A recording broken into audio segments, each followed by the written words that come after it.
हे हे सवारी चली। शिव दर्शन करके लौट रहे हर हर महादेव घर महादेव। बम बम बोल रहा है काशी, बम बम बोल रहा है काशी। मान पूर्णा भैरव बाबा रहा न कोई बाकी।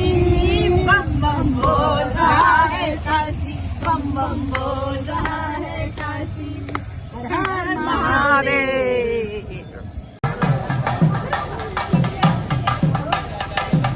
आज हम लोग रामेश्वर मंदिर में आए हैं दक्षिण भारत में, जहां पर हमारे श्री रामचंद्र जी ने राम सेतु बनाने के लिए समुद्र से आग्रह किया था और समुद्र रास्ता नहीं देने पर लक्ष्मण जी ने इशारा करने पर उनको एक धनुष तीर मारकर सो किए थे। विनय न मानस जलधि जड़ गए दिन 3 दिन भी बोले राम सपोर जीवन भय भी न होए न प्रिय।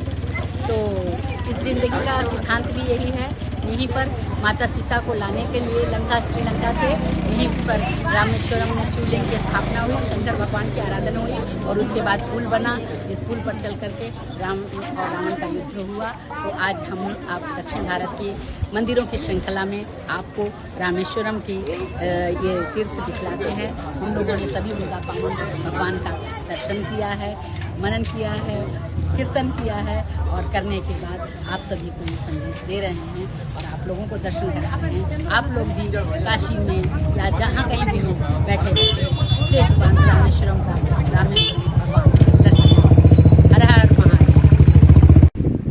अगर आप प्रकृति के किसी खास स्थान पर बैठते हो जो सिर्फ जिसमें प्रकृति का ही योगदान है, वहाँ पर मानव से संबंधित कोई भी चीज़ें नहीं। मानव ने न उसे बनाया है और न उसका स्वरूप और रंग, ये कोई भी चीज़ अगर निर्धारित की है, इस तरह से आप अगर उस स्थान पर बैठते हैं तो आपको परम शांति मिलेगी। मैं आज उसी स्थान पर बैठी हूँ, धनुषकोडी में, जहाँ से कि श्री रामचंद्र जी ने अपनी श्रीलंका की यात्रा के लिए पुल बनाया था और यात्रा अपनी शुरू की। यहीं पर आप लोगों को ये कहानी पता ही होगी। एक गिलहरी प्रयास भी हुआ था। एक गिलहरी बार बार बालू में अपने को लपेट के जाकर उसी सागर तट पर, जहाँ पर नील और नली जो है पत्थर को नदी में डाल रहे थे, जैसा कि वो आशीर्वाद था कि पत्थर फैल गए। तो वो गिलहरी भी अपने वहीं पर बालू से लिपटा हुआ शरीर समुद्र में धो रही थी। एक वहीं पर किसी ने उसको हाथ में रख के पूछा, गिलहरी एक छोटी प्रयास से क्या ही कि ये पुल बन जाएगा। गिलहरी का कहना है कि वो खुद उससे सागर पड़ता है, वो अथाह आता है। शायद मेरा यही प्रयास, मेरा यही लघु प्रयास कि वो एक कृत हो सकता है। तो जब आप प्रकृति के सानिध्य में बैठते हैं, कहीं पहाड़ों पर, कहीं गंगा के किनारे आपका वो आत्मचिंतन का समय, समुद्र के किनारे अकेले बैठने का, ये हमारे आत्मचिंतन का समय होता है। हम ये देखते हैं कि हम उम्र की किस परिधि पर पहुँचे हैं, किस सीमा पर पहुँचे हैं और हमारे आचार व्यवहार और आचरण क्या है। जैसा कि आज के भौतिक युग के होड़ में सभी लोग कहते कुछ हैं, करते कुछ हैं, जाते कहीं हैं, बताते हैं कहीं और हैं। इससे कुछ भी हासिल नहीं होता है। प्रकृति हमें सिखाता है कि जितने मूल स्वरूप में आप रहेंगे उतने ही आपको आनंद मिलने वाला है। क्योंकि आनंद तभी मिलता है जब आप नेचुरल हों और नेचुरल स्थान पर बैठ जाएं। देखिए, सागर नित्य नई लहरें, नित्य नई लहरें आने का मतलब क्या है? नवीनता, हमारे जीवन में एक नयापन।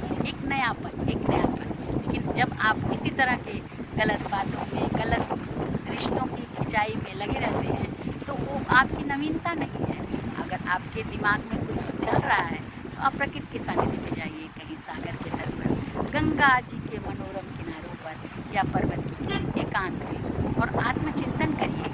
और आत्मचिंतन करने के बाद कोशिश ये करिए कि जो हमारे मन की गंदगी है उसको निकाल कर हम यहीं पर विसर्जित करें और आगे बढ़ें। देखिए, आपका मन प्रसन्न, चेहरा चमकेगा, दमकेगा और जो खाएंगे और जो पहनेंगे उसका पता चलेगा। क्योंकि हम आजकल अपने दिमागों में इतनी चीज़ें निरर्थक जिसका कोई, आप अगर आत्मचिंतन करने वाले व्यक्ति हैं तो आप आत्मचिंतन करिए, बैठिए एकांत में और तब सोचिए कि क्या मैं सही कर रही हूँ, गलत कर रही हूँ। क्योंकि हम लोग जो व्यवहार करते हैं और जो भी व्यक्ति बैठ के आत्मचिंतन करता है कि कहाँ ये गलत है, कहाँ सही, उसको समझ में आता है।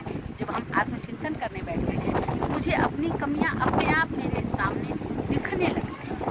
तो हर व्यक्ति को अपने जीवन में आत्मचिंतन करना चाहिए और जितना कम से कम बर्डन, क्योंकि आप देखेंगे, सोचेंगे कि जितना हम अपनी खोपड़ी में बर्डन डालते जाते हैं उतना वो हमारे ही शरीर को निगेटिव करती है, आघात पहुंचाती है और कहीं ना कहीं हमारे शरीर को, हमारे परिवार को, हमारे व्यवहार को डैमेज करती है। इसलिए स्वस्थ रहिए, प्रसन्न रहिए और अगर दिमाग में, दिल में कचरा ज़्यादा भर गया हो तो उसको जाइए किसी मनमोहक स्थान पर ऐसे फेंक दीजिए और मस्त हरि बोल सीता राम चरण रति मोरे, अनुदिन बढ़ई अनुग्रह तोरे, हरि अनंत हरि कथा अनंता, कहीं सुनई बहु विधि संता, जाकर नाम सुनत शुभ होई, ताके प्रभु मेरे घर आवे प्रभु सोई। इस प्रकार का प्रभु का स्मरण करें और अपना लक्ष्य, रास्ता, पथ, व्यवहार, संबंध, रिश्ता, इस सबको तय करें।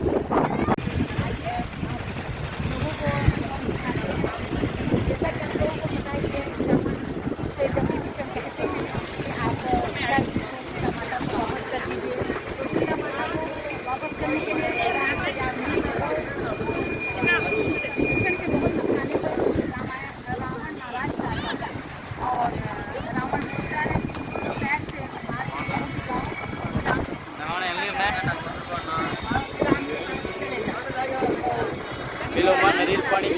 और सभी लोग उनसे पूछते हैं कि रावण का भाई है, मतलब भगवान श्री रामचंद्र जी का दुश्मन हुआ। देखिए भगवान रामचंद्र जी का क्या कहते हैं मिशन में आने पर, क्योंकि जैसा कि आप लोग सभी जानते हैं भगवान श्री रामचंद्र कहते हैं जो मेरी शरण में आया है मैं उसको अपनी शरणागति करता हूँ और अभय दान देता हूँ मैं उसको। तो यहीं पर आकर के रामचंद्र जी कहना है कि जिस रावण ने अपना 10 सिर चढ़ा करके लंका को प्रसन्न कर दिया, वही विभीषण को मैं शरणागति देने पर मैं इनका तिलक करता हूँ और सीता माता को लाने के बाद मैं विभीषण का राज्याभिषेक करता हूँ। यहीं पर विभीषण का मंदिर है, मूर्ति है और इसी स्थल पर भगवान ने उनका बाद से रेत उठाकर उनका राज्याभिषेक किया। उसके बाद जब राम का समाप्त हुआ, लंका नगरी में नहीं गए, आप जाइए और इनको राज्याभिषेक कर वहाँ पर गद्दी पर आरूढ़ करिए। मैंने इनका राज्याभिषेक। हम लोग आज यहाँ रामेश्वरम के धनुषकोटी में आए हुए हैं। जैसा कि आप लोगों को पता है यहीं से श्री रामचंद्र जी ने श्रीलंका जाकर के और रावण के साथ युद्ध करके सीता माता को लाने का उन्होंने रास्ता बनाया था। यहाँ आने के बाद तो ये हुआ कि हम लोग बात कैसे जाएंगे, तो बताया गया कि नाथ कभी तो भाई नरकाई सियासी सिपाही जिनके बरस तरही चलत प्रताप, जिनके स्पर्श करने से और आपके प्रताप से, श्री रामचंद्र जी के प्रताप से पत्थर पानी में तैरने लगेगा, बन जाएगा। जैसे कि राम जी ने इसका निर्माण करवाया, इसलिए इससे का नाम राम से वर्तमान में यही से श्री राम श्रीलंका में जाकर बनी और उसके पर जाने से पहले आराधना भगवान श्री राम ने आराधना की पता है कि राम अन्योन्य आश्रित है, राम शिव आश्रित है, शिव राम इस तरह से आज बार बार मेरा भी सौभाग्य है कि मैं दोबारा इस शिव की और राम के नगरी में आई कि भगवत हरि अनंत हरि कथा अनंता, कहाँ सुनाई सब विधि सब संता। एक तरफ बंगाल की खाड़ी और दक्षिण उधर हमारे हिंद महासागर के आइए आप सब